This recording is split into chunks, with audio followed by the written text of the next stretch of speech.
For decades, fans have speculated about the real story between two of country music's greatest legends, George Strait and Alan Jackson. Were they close friends, quiet rivals, or something far more complicated? At 73, Strait isn't holding back, and what he just revealed is turning heads across the country music world.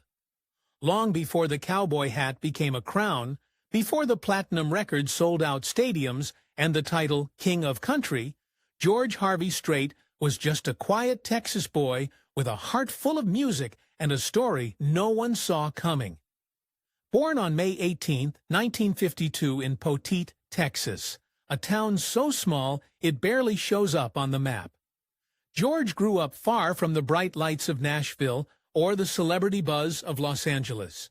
He was raised in nearby Pearsall on a 2,000-acre cattle ranch that belonged to his father. Life was simple, hard, and honest.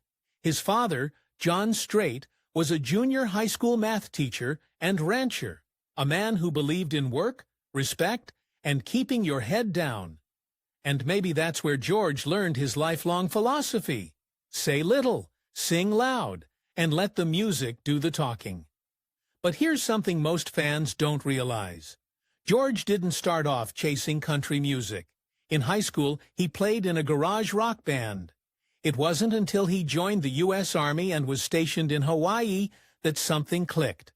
That's where he first began performing country music with a band called Rambling Country.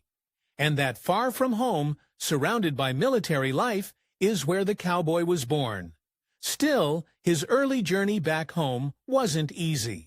After leaving the Army in the mid-1970s, George returned to Texas with a dream, a guitar, and very few connections. He enrolled at Southwest Texas State University, now Texas State University, and studied agriculture. But music kept calling. He began performing with a small local band, Stony Ridge, which he eventually renamed the Ace in the whole band. Week after week, he played tiny honky-tonks and dusty bars across South Texas. The venues were small, the crowds were smaller, but George had a voice that didn't need a spotlight. It demanded one. Even so, Nashville wasn't interested. He sent demo after demo to record labels, only to be rejected repeatedly.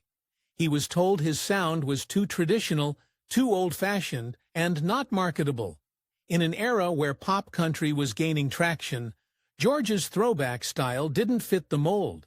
But then came the twist no one expected. In 1981, thanks to a bit of luck and a lot of persistence, MCA Records gave him a shot. Just one single. A test, that song, Unwound. It wasn't just a hit, it was a cannon shot. Unwound tore through the airwaves and straight into the top 10. Suddenly, the man with the shy smile and classic voice had something Nashville couldn't ignore: momentum. And with it, he launched an unprecedented career of over 60 #1 singles, dozens of albums, and an unshakable grip on the genre he loved. But despite the fame, George never changed. He kept his private life out of the spotlight. He rarely gave interviews, and unlike many of his peers, he avoided controversy and gossip altogether. That silence, though, would eventually fuel questions, especially about his relationships in the industry. Talking about his relationships, one name kept coming up: Alan Jackson. Two towering figures in the same genre. Two men with similar values, musical tastes, and traditional styles. But while fans adored their duets and shared stage moments, others sensed distance. Why didn't they tour together more often? Why so few joint interviews? Was there quiet respect or quiet rivalry? The answers didn't come quickly, because true to form, George Strait remained silent. Until now. At 73, George has finally decided to open up. Not with drama or spectacle, but with the calm, grounded honesty that has defined his entire life. What he has revealed about his long, complex connection with Alan Jackson is both touching and unexpected. But to understand the full weight of it, let's go back again to the early 90s, when their paths first truly crossed in the public eye. Both men had emerged as defenders of real country music during a time when the genre was shifting.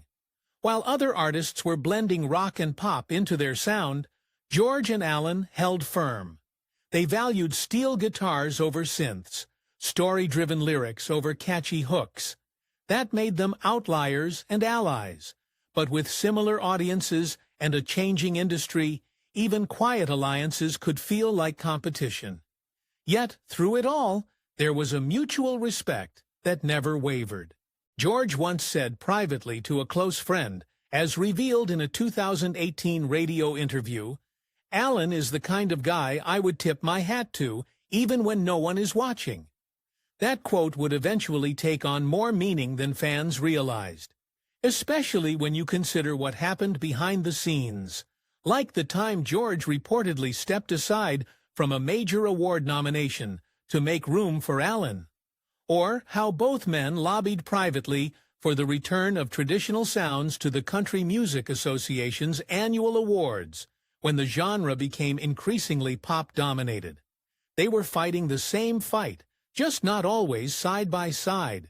It's those hidden moments unseen by cameras, unknown to fans, that reveal the truth of their relationship. And the truth is, George Strait didn't just respect Alan Jackson, he quietly admired him. Because the next part of George's journey, how he overcame personal tragedy, how he stayed loyal to his roots, and how he kept his crown without ever chasing it, is what truly defines the man behind the music. And it's in this part of his story that the full weight of his words about Alan Jackson will finally come into focus. While George Strait's career was climbing rapidly through the 80s and 90s, few realized the quiet pain he was carrying behind the scenes. For all his public poise and country charm, George was no stranger to heartbreak. In 1986, tragedy struck when his 13-year-old daughter, Jennifer Strait, was killed in a car accident in San Marcos, Texas. It was a devastating loss, one that George rarely spoke of publicly. He chose silence over spectacle, withdrawing further from media appearances and interviews. While the country music world rallied around him, George channeled his grief privately through music and family. The emotional impact of that loss became a defining moment in his life. Instead of spiraling or stepping back, he pressed forward with more conviction, grounded not in fame, but in faith and the memory of his daughter. He quietly founded the Jennifer Strait Memorial Foundation, which supports children's charities in Texas. But he did so without publicizing it widely. That, in many ways, was the essence of George Strait, doing the right thing without needing applause for it. This deep personal loss reshaped how he viewed the industry, his fans, and his fellow artists. While others were chasing headlines, George focused on substance. He avoided scandals, feuds, and the attention-grabbing machinery that so often surrounds country superstars. That approach set him apart and quietly built the foundation for one of the most respected reputations in modern music. As his career evolved into the 2000s, George didn't chase trends. He didn't change his image to appeal to younger audiences or pivot toward crossover sounds. Instead, he doubled down on traditional country music. When many executives advised him to modernize, he politely declined. He wasn't here to follow waves. He was the anchor. This quiet leadership earned him admiration from the next generation of artists, and one of the most vocal among them was Alan Jackson. Alan had always credited George Strait as one of his biggest influences. In multiple interviews over the years, he referred to George as a true north for country music, a symbol of integrity and authenticity. And while the two men rarely toured or collaborated in depth, their careers ran on nearly parallel tracks. Both Southern men with humble upbringings, both traditionalists in a genre that was constantly evolving, and both fiercely loyal to country's roots. Their bond, though largely understated, became more visible in the late 2000s. At award shows, fans began noticing moments of unspoken respect. Alan nodding from the crowd as George performed. George tipping his hat as Alan accepted an award. They weren't showy gestures, but to fans of real country, they meant everything. The mutual respect was further confirmed during George Strait's farewell tour in 2014. Aptly named The Cowboy Rides Away. At his final concert in Arlington, Texas, Alan Jackson performed alongside George in front of over 100,000 fans, the largest ticketed indoor concert in U.S. history, when the two shared the stage for Amarillo by Morning. It wasn't just a duet, it was a passing of the torch, a tribute, a silent nod to decades of shared purpose. But even then, George remained publicly reserved about the nature of their relationship. So, when he finally spoke years later, people listened. In a recent interview on a Texas-based country radio station in early 2025, George Strait, now 73, was asked about the state of country music and the artists he felt represented it best. He paused, then, in classic George fashion, he delivered a simple, heartfelt response. "You know, I've always had a lot of respect for Alan. He stood tall when the industry wanted us to bend. We didn't talk a lot, but we understood each other. That kind of loyalty, that's rare." The host clearly caught off guard, pressed further, asking if the two had ever experienced tension. George smiled, then added, "No tension, just two guys doing the same thing from different lanes. I always appreciated that he never compromised. That meant more to me than anything we could have said." That short statement sent fans into a frenzy. For years, theories swirled around the silence between them now. It all made sense. It wasn't rivalry, it was reverence. Strait's quiet admiration for Alan Jackson mirrored the very values he upheld throughout his career. Humility, consistency, and purpose without pretense. It wasn't about flashy collaborations or publicity stunts. It was about authenticity. Meanwhile, Alan Jackson, who has faced recent health challenges due to a degenerative nerve condition and Charcot-Marie tooth disease, was reportedly moved by George's comments. According to close friends, Alan called George after the interview aired. It was the first time in years the two had spoken at length. That conversation remains private, but what's emerged since is a visible closeness, one that fans hadn't seen before. George, who rarely posts on social media, shared a simple image a few weeks later. Two cowboy hats resting on a studio mic stand. No caption, just mutual understanding. As both men enter the twilight of their careers, their story, once shaped by mystery, is now defined by mutual respect. And for fans, that truth matters more than anything fiction ever could. The king of country and the tall, quiet outlaw didn't need to be loud about their bond. They just had to live it. And now that the truth is out, fans finally understand what many had always hoped was true. George Strait and Alan Jackson weren't distant stars. They were pillars, holding up the same house of country music from opposite ends, both refusing to let it fall.